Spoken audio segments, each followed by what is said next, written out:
forget to like, comment, and subscribe, and catch the next conversation that everyone will be talking about, only on Cool America Live.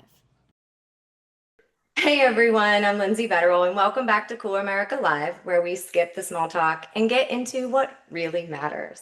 Today I'm sitting down with someone whose work really stays with you. Andy Dispensa is an actor, a writer, and, fun fact, a former English teacher, which already gives him a storytelling edge. Whether he's bringing emotional weight to a role or adding that subtle, offbeat humor we all love, Andy creates characters that feel lived in and real.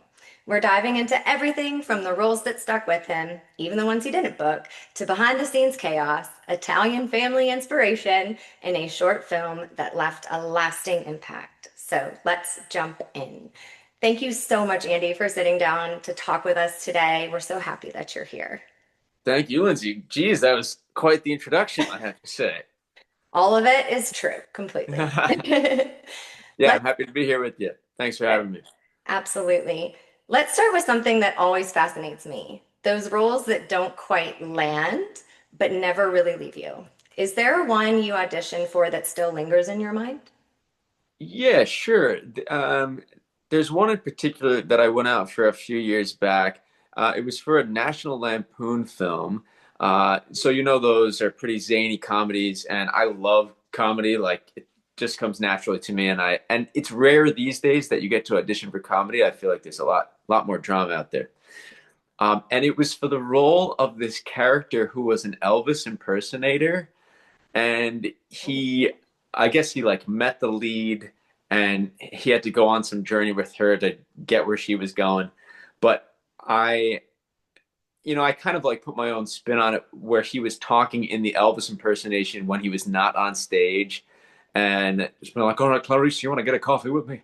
Like, let's go down the road." And then he would at times like kind of like lose it and just go back to a normal, a little higher than my voice, and be like, well, "Yeah, all right, fine, we can do that." That he's putting on this thing. I obsessed over this audition so much, and I don't even know if they made the film, but like I would love to, if they're still considering it. I don't know.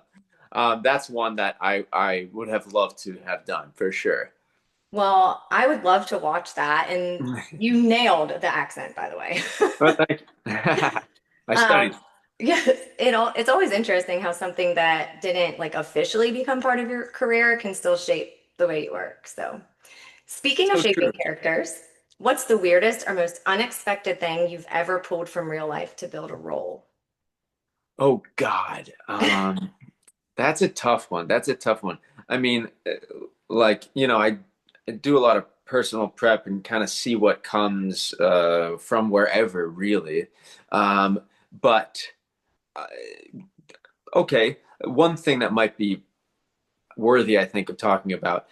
There was a scene that I did at drama school from a play called Blackbird by, I think it's Adam Rapp.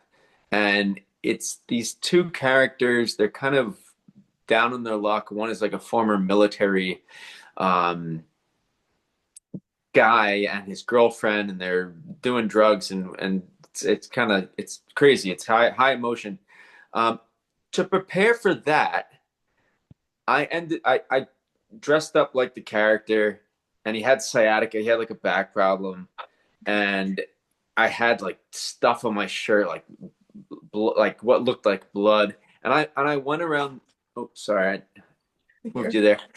I went around New York City in the character, like walking with this kind of sciatica limp,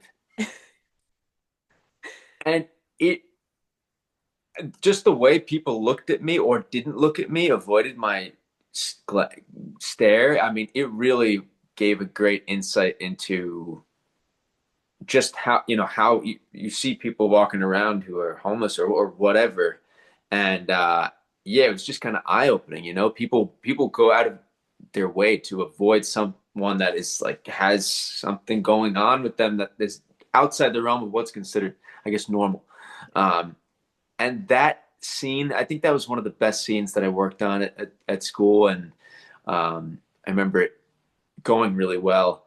So I think pulling real life of course, I pull from memory and relationships and stuff, but to create something and then kind of pull it in, like that stuff stays with you in your character for sure. Does that answer your question?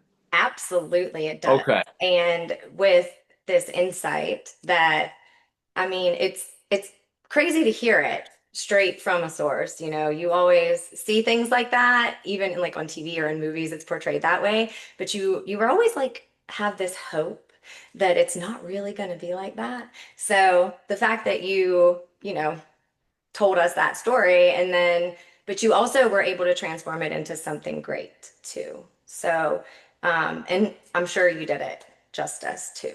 So.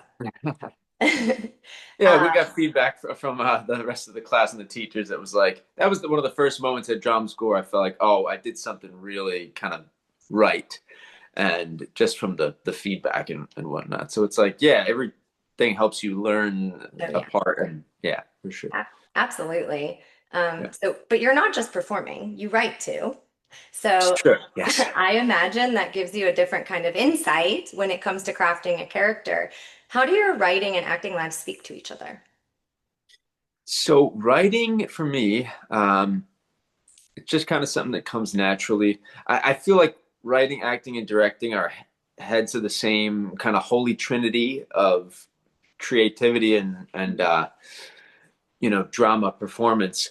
Um, Writing helps because it helps you suss out how to work on dialogue, and I feel like there's a lot of great filmmakers who started as actors.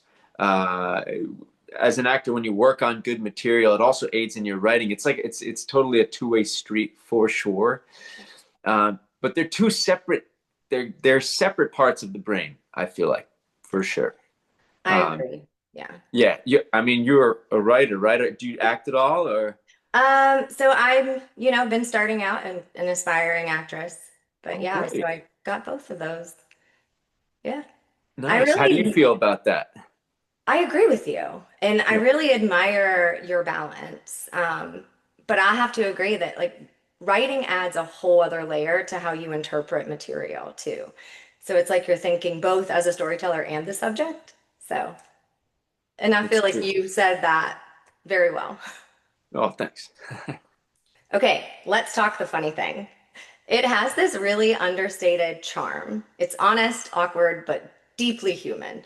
What is something that you discovered, or the funny thing you discovered while making it that surprised you? Sure. I'm so glad you watched it, and I'm so glad that you. First, I want to know what you thought about it. Like, you just said a little bit, but I'm Yeah. curious. Did you get it? Did it make sense? I did get it, but see, now I almost like question whether I interpreted it wrong. But it's like to me, it felt like the funny thing is really not funny at all, but it's like that the funny thing about relationships and how there's things that are going on that you don't really see in the moment, but when you look back on it, and I felt like that your character in it saw it in the moment, but didn't want to see it in the moment. Does that make sense?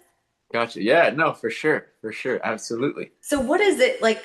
Tell me what you were portraying to everybody. Sure, for sure. All right, so it's kind of a like a weird piece. It's. But it's interesting. I'm glad you thought so.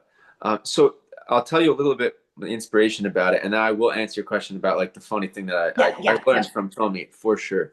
All right, so this script was created my inspiration was I was going out on a series of dates in my 20s, living in New York City, and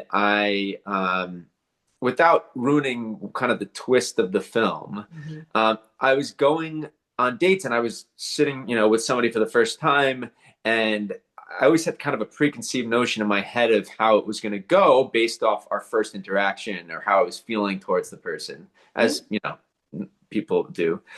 Um, and there were several dates where I started out one way, dealing with going out on the date and either having a good time or having a bad time, and then at some point it changing completely, and it really changing my perception of the other person, like drastically, physically too. I mean, like, Well, I saw like, that in there, and it was so crazy because it makes you wonder, like, did I really just see that? Or am I seeing things? Like, I mean, there are multiple. Every time I show it to somebody, I used to teach, and I would show it to my class to get them, yeah. inspired about filmmaking. And there's so many times where people were like, "Oh, wait, was that is that a different?" I'm gonna ruin it, but Yeah, like, sorry. was that the same actor? Was that what happened? What exactly happened there? Yeah. And so this was just a confusing kind of thing that I was dealing with, and I tried to pour it into there. Also, there's kind of a layer of technology and how it's affecting us and making us kind of all very out of touch. I feel the phones for me are a bit of a problem, Yeah. um, and so that's where it came from. I love playing characters who are kind of uh, wealthy people with wealthy problems. That's like the world that I love to play in sometimes when I write and whatnot. And so what I found to be the funny thing for the film was that sometimes you think everybody else is the problem, but then really you're the problem, or vice versa. It could totally go either way. And that film was my first short film. We made it for $16,000. We raised the money by just crowdfunding and reaching out. There was a tea component for that film, and we reached out to tea companies for sponsorship. And this one wonderful woman, Tina Haig from Denmark, she sponsored like half the funding for the film, just off script alone. It just kind of taught me of like, you know, to make a film, you have to knock on every door, and if it's meant to be, everything's going to come together for you. So I don't know how funny that is, but I'm glad it came through. Yeah. Well, I am too, because it is one of those rare pieces that really make you think. And even it doesn't matter how many times you watch it, your thoughts change every time. I'm with So, you. and $16,000, but it definitely happened for a reason because it was great. Thank you. Did Thank you very so much, well. Lindsay. Appreciate it. Of course. So book lover question. Yes. If your favorite book was being made into a movie and you had full casting control, what are we watching and what role are you claiming? Oh my goodness, such a good question. All right. So my favorite book, which has come to me in the past, like I think 4 years, I read it during the pandemic, is a sci-fi book called Neuromancer by William Gibson. Have you heard of this? I honestly haven't, but I'm gonna have to look it up because I love books. Oh, great, great. It was written in 1984, and it won. There's like three major sci-fi awards: the Hugo, there's three major ones, and it won like the Triple Crown that year of sci-fi. It also is the book that coined the term Matrix, the Matrix. It hugely inspired the Matrix, and the language in it just creates images in my head like I've never seen before. He's almost writing in his own language, William Gibson. It's so, and he invented the term cyberpunk too. Are you familiar with this term, I am. cyberpunk? Yes. Yeah, so I mean, he's a visionary. This book for me, every time I read it, I just get taken on such a journey, and I love it so much. And I mean, it's being produced right now into an Apple Plus show. Yeah, it is. It is. I don't know if there's many roles in it for me. The only role I think I could do justice is the lead role Case, but I'd have to go really hard into. He's like a hard edge. I think I could do it. I think I could do it. I think they're getting Callum Turner to play that role right now. Do you know Cal? Have you heard of him? I think so. Yes. It sounds familiar. Gotcha. So that is, I mean, yeah, maybe I'll take my stab at a film version, write it, and put it on. That could. Should maybe. totally do that. We'll see. I definitely think that you would bring something fresh to that role too. Like if you put, could you put your own twist on things? And I feel like it would be really interesting with that version. But it sounds Sure. really good, and now I'm gonna have to read it. So I'm gonna put that on my list of You things to should for sure. buy It's now. not for everybody. It's a little dense and like I don't know. I've recommended to a few people, and they're like, I don't know what the hell's going on in this. So I can't get through it. So I hope if you read it, I hope you enjoy it. But I usually don't find many books that I don't enjoy. So I uh, have a feeling that it just sounds very, very interesting. So I'm definitely gonna have give to. it a shot. Let me I'm know. going Yeah, to. for sure. I will actually. I'm gonna try it. Um, Cool. well, as a fellow Italian, I have to ask. Every family, you know this, has at least one very over the top character, especially in our family dynamics. Have you ever, I guess, borrowed a relative for a role, like their personality? Oh man, so I was looking at this one. I was having a tough time with this question in particular because I don't know. I can't pinpoint any family member that I have pulled from in terms of inspiration. I mean, yeah, there's some characters in our family, especially like you said, Italian Americans. We have big characters, big kind of larger than life characters in our family for sure. Um,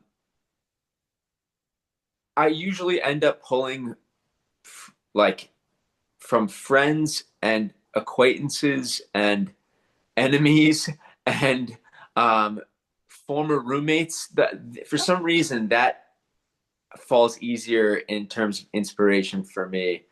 Yeah. Like, did you happen to see 1923 at Yes, all? I have.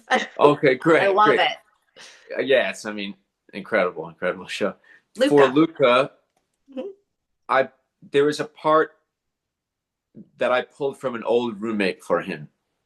And so, yeah, that's kind of how it goes for me. But I'll keep a lookout for family in the future.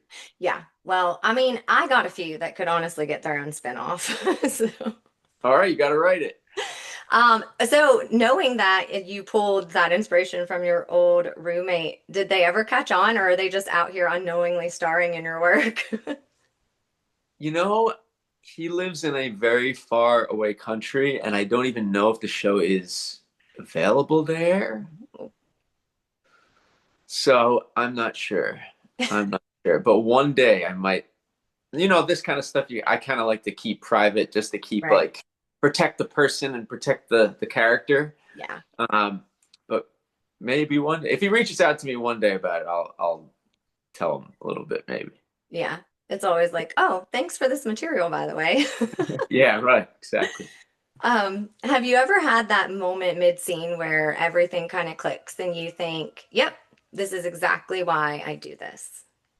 Oh yeah, sure, sure. I mean, my process is kind of like crazy where it's usually like, okay, audition, super confident, getting the role. Oh, all right, let's go.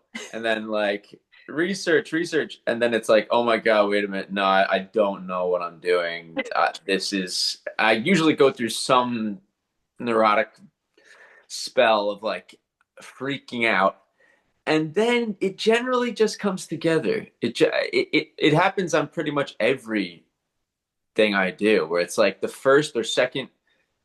the first or second scene, or there's like a moment where you drop in and you're like, okay, oh, all the work that I did, it's coming out, it's paying off.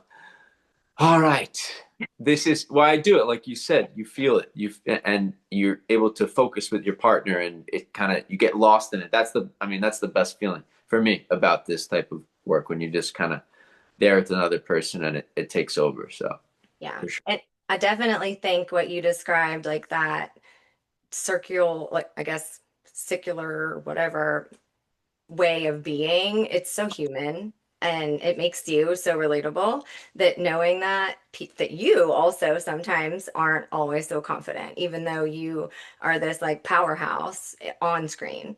Um, so Excellent. yeah, it's just a powerful feeling, I think. It's like not about the audience or the final cut, just you in that moment, fully present, realizing I got this. Absolutely. 100%. Yeah. Yeah. for sure. So this might be a really weird one, but Okay.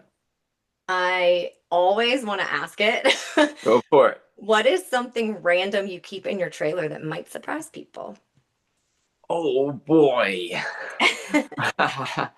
I don't keep too many things. For the last shoot for 1923, I did keep a bag, a little bag of family photos with me, um, which is really strange because like the biggest day on set for me, I feel personally, I kind of used it for inspiration and then I lost it. Yeah, I lost this bag with like my No. keepsakes and stuff. Yeah, which it's like kind of gone into the role, you know. It's there and it took from what it needed. But I generally I don't keep too much stuff in my trailer. I just the script in my bag and my chapstick, and gotta you can't have chap lips on screen, right? That's True. Very for true. sure. Um, the other thing I have kept in the past is a seashell from my family. They have a timeshare that they go to every so often in Florida, and there was a shell that I found from when I was there with them a few years back, and this shell, like, it was just the smoothest shell, Mm. and every time I would feel it, it just would kind of relax me. So but that's gone too with the bag. So Oh I my got to God. find some new accoutrements. Well, I'm so sad that you lost it. I I know mean, it just because I know those like those comfort items, sometimes it just makes everything feel a lot more grounded, a lot more for safe. sure. So, well, I hope that it turns up because Thanks, Lindsay. Me too. We'll I see. really do. It's gone. It's gone. But you never know. Um, yeah, I mean, taking family photos of somebody else's is, I don't know. I think it just got lost in the. I had it for the scene, and then I went. I wasn't even thinking about it, and I left it there. And then I guess I don't know. It just gotta get Got swept picked up, up. maybe. Yeah. Well, it's out there somewhere. It is. It's out there somewhere. Yeah. Um, I wanted to ask about your time as an English teacher because, as someone who also comes from a teaching background, I know how much storytelling plays into that. So, how did your time in the classroom shape how you perform or write? Oh goodness. Okay. So I taught from 2012 to about a year ago. So this was like 12 years of teaching. And I taught English, I taught acting.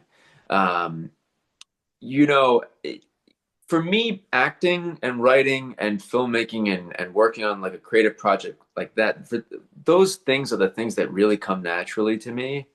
Uh, as a teacher, I found my performance to be very hit or miss. Also, you're dealing with a lot of different variables, classes that could be easy, classes that could be difficult, the subject matter, some things that you don't even maybe understand yourself that you have to like get down on before you go walk in there in front of a room of people. Um, and so, you know, it wasn't always peaches and cream, but I feel like teaching is performing in itself because you have to learn the script of the day. You get up there, you have to bring them from point A to point Z, and you have to make sure your time is filled with enough good stuff, to get to the end of class and move on to the next class. Um, and so it definitely has helped for sure, 100% in all the things that I do. What about you? Do you agree with that? I absolutely would. Like you said, you said it so well.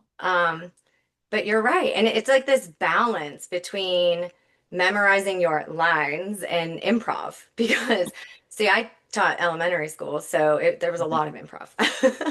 Oh wow. But you're right. And so like things, the dynamic and stuff, I feel like it almost makes you a better storyteller because there's so many facets, like you said, and you really have to be ready for all of them. So I feel like you're just more prepared and almost like you have to really understand what you're teaching before you can teach it to somebody else. Yeah. So with you like teaching acting, I mean, you got to really know it. I mean, well, not that we don't know that. I mean, we see you on screen, so we know you know what you're doing. But I feel like you totally hit the nail on the head with that for sure. Yeah, you can't just walk in. No, You know, you it's can't. an actor prepares, a teacher prepares for sure. Definitely, definitely. Yeah. They're both very difficult. They are. They're both very different. To be, Yeah. I mean, you think about all the teachers you ever had. Like, Yes. there's a handful of them that were gems that were so Right. genius and great, and like you just felt comfortable with them. You know, it's not. It is not an easy gig for sure. I give respect to any teacher. You know, every teacher, good or bad or whatever. Right. I really do Yeah. give props. Yeah, for sure. Definitely. Yeah. Well, we're gonna take it in the past for a second. Okay. And this one is kind of quirky. But if one of your past characters would text you right now, who would it be and what do you think they would say to you? Oh, interesting. Interesting. There's so many I could choose from. Um, my mind goes to there was a character that I played. I played Lord Byron. Are you familiar with the poet, the Yes. English poet? Yeah, yeah. Yeah. I played Lord Byron in a like an off Broadway play called Mary's Little Monster, and I felt very connected to that character in particular. Um, so if he could text me now, I think he would just I think he would say. Um, just do it, man. And yeah, just do it with Yeah. any kind of thoughts or doubts that I have. Just like, just get it done. Just keep going. You know, keep on keeping on. I Don't could think so totally see much. that. Yes, definitely. Yeah, yeah, that's what comes to mind. Well, I that's like that question. perfect. That's perfect. I kind of feel like my version would text something weird and cryptic and then never respond because it can't find its phone. Ooh, all right, interesting. I want to know more That's about just that me. character. And all of my friends that watch this will totally agree. You know yourself. Yes, I know all my flaws. Half Now the battle. let's play pretend for a second. If Okay. you could trade places with any actor for a day on set, who are you becoming and what scene do you think you're stealing? So this is past, like, It could be past or present. hmm. Well, you know, I really would have liked to be on Succession. That is my one of my top three favorite shows of all time. So I would have loved to switch, you know, roles with either Jeremy Strong or Kieran Culkin. Both of those roles, like Kieran Culkin's role is just so fun, and I mean Jeremy Strong's role, he's an incredible actor, but that's a beast to undertake. Any role in that show. Sarah Snook, I would do any role for sure. Um, yeah, but in terms of actor of career that I'd like to emulate, I mean Al Pacino for me is the guy who he's had an incredible career and he always shows up. So he's on the list too. Absolutely. That's a Yeah, great answer. I nice. love that answer. Al Pacino is amazing. Yeah. What about you? Anybody comes to mind? That's a really hard one because I just I admire so many actresses and actors out there. Um I feel like oh gosh. It's hard, right? Yeah. Now I see what it's like to be on the receiving end of these questions. I won't ask you again. Sorry. No, it's really hard. But I feel like there's so many. I think I can narrow it down to the type of actress. Um, some it would have to be one of those brilliant actresses that play somebody that you really don't expect them to. But I really would only want to do that if I could totally nail it. Okay. I got you. Yeah. Sounds Um, like a Kate Blanchett or someone or something. yeah. Absolutely. Yeah. Okay. Yeah. I also think too that there's so many out there that are super funny, and I just think it would be so fun, like to get to be this totally wild and crazy, like hilarious person, and make everybody laugh. I think Yeah. that would be really cool too. And there's so many brilliant comedic actresses out there that Oh I yeah. don't even know how you would pick one. I know. And you can just go down the list from SNL. It's like, yeah. Absolutely. Oh, you know what? There is one in particular. Oh. I love Gal Gadot. I Oh, just nice. think, Okay. I just think she is just such a wonderful person. Like not just actress, but like person. I've heard her things, like she just seems so real and genuine, and honestly, she's a total badass. I mean, she was in the Israeli army, so Not Miss America. Oh my God. I just completely yeah, Wonder Woman. Wonder Woman. Yeah. Sorry, I No, I haven't get it. seen too much of her. My bad. Don't hate me No, on no, I'm telling it's easy to get all the superheroes because there's just so many of them. that. There's a few. There's a few. Yeah. Nice. Um, yeah. So you've taken on some really layered roles. Has one ever really changed the way you look at yourself or the world? Oh, goodness. I mean, I feel like every role that I take on really nudges me in a certain direction. You learn so much when you take on a role and learn it and go out and do it. Yeah. So I think everyone, for sure. I mean, 1923 was like a game changer. So, I mean, that just doing that role, that it just felt so, I don't know, it felt so alive and real to me. And it's like, I feel like now after having done it, I'm wanting to be in a world that is that full and specific, and I haven't really had the chance just yet to get into something.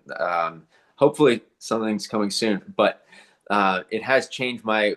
When you do something that's really feels big and consumes you, and like Mhm. it just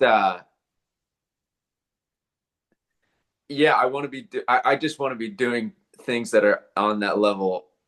Store from a writing perspective purely Yes, all the time. You know what I'm saying? It just feel when absolutely. you're working on that writing just like feeds your soul. So Absolutely. And I mean, I think you just encapsulated the real power of storytelling because it changes you, you know?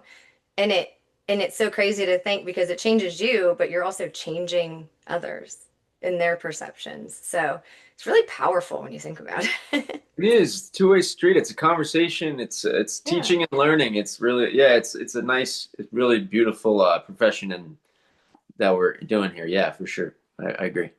Okay, I will ease up. This is the last deep one, I promise. Okay. All right. All right. What's the one piece of advice you wish someone had given you when you were just starting out? I would say I would say the one piece of advice. Okay. Um, believe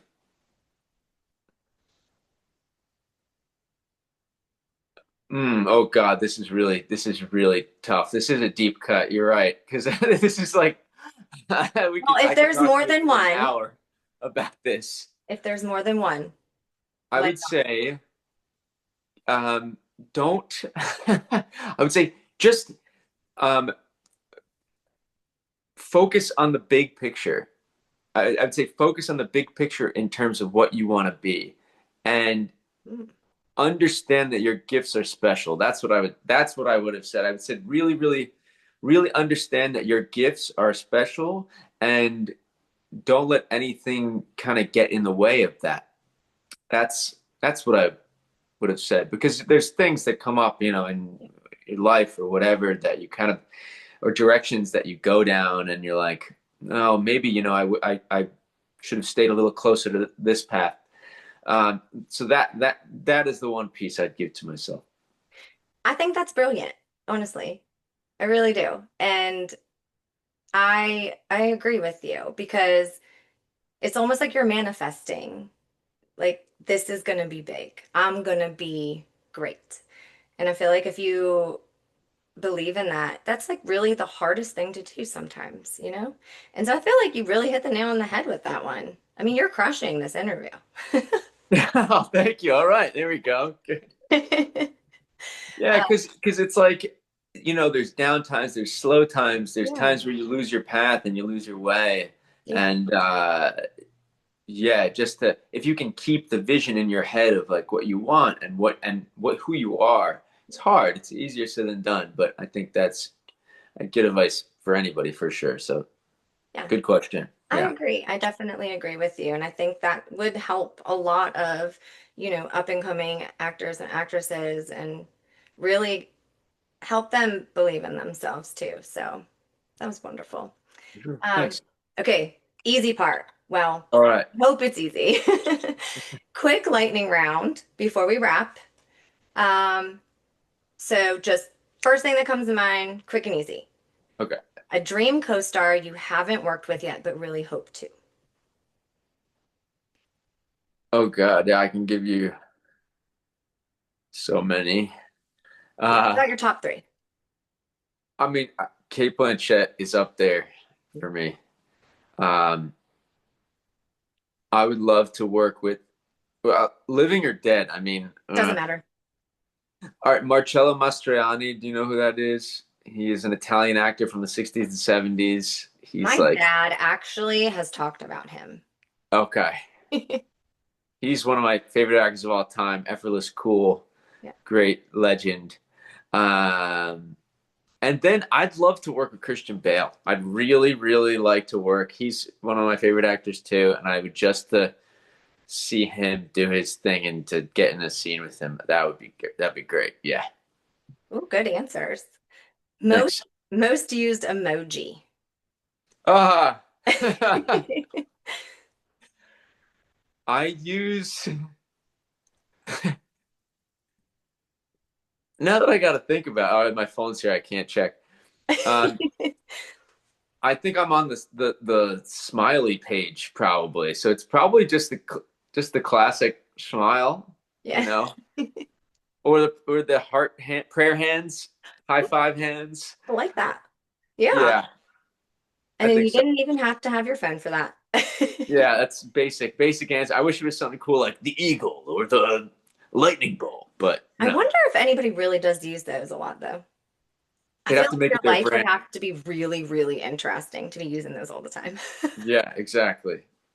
I don't know. Um, So, favorite midnight snack after a long shoot? Okay, it's changed, but lately I've been drinking a tall glass of whole milk every night before going to bed, and I feel like it's changing. I feel like it's making me a better person. I feel like Well, look, you might be changing lives today. give it a try. Yeah, yeah, yeah. Yeah, Glass of milk just hits the right spot, and I feel a little sleepier than normal, and it's good. It's good stuff. I have heard that warm milk does make you a little like calm, you know? I think so. And I used to Interesting. be lactose intolerant, so I haven't I am honestly. actually. Oh, you are okay. Yeah. Well, hey, I used to be, and I got through it, so there's hope. I Yes. heart prayer hands for you. Oh, yes, the emoji. My fave. Works. Yeah, for Okay, sure. in three words, acting is blank. A marathon.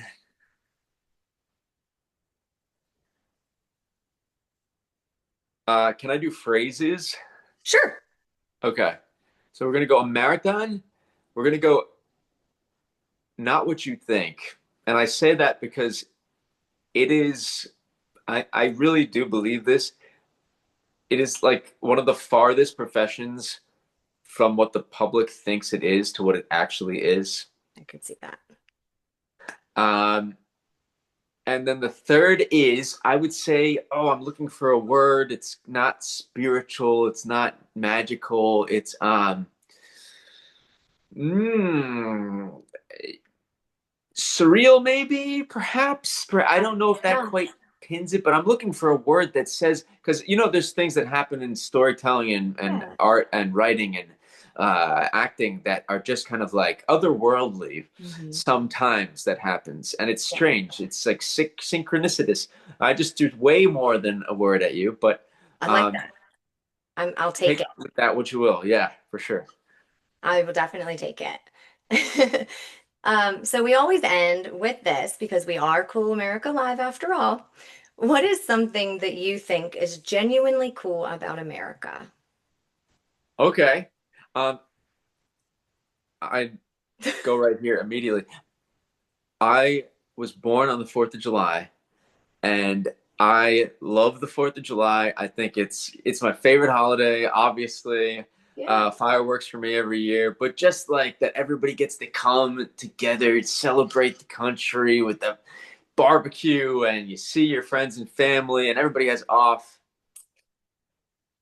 I would say the 4th of July. And I also had an uncle, Sam, who was also born on the 4th of July. No joke.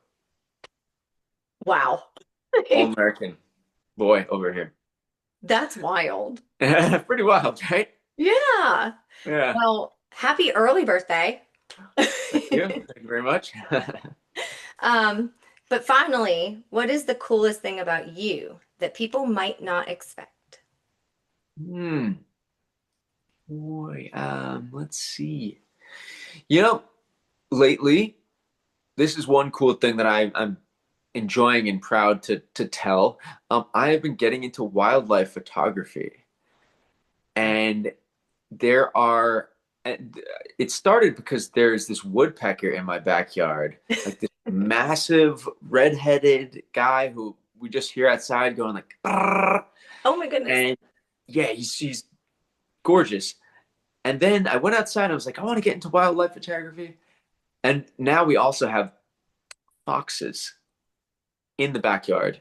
They are out here right now during this interview, far, but and if you want to see pictures of them, I have some pictures on my Instagram that you can go check out. It's in the link, but I've been taking these incredible fox photos, and it's.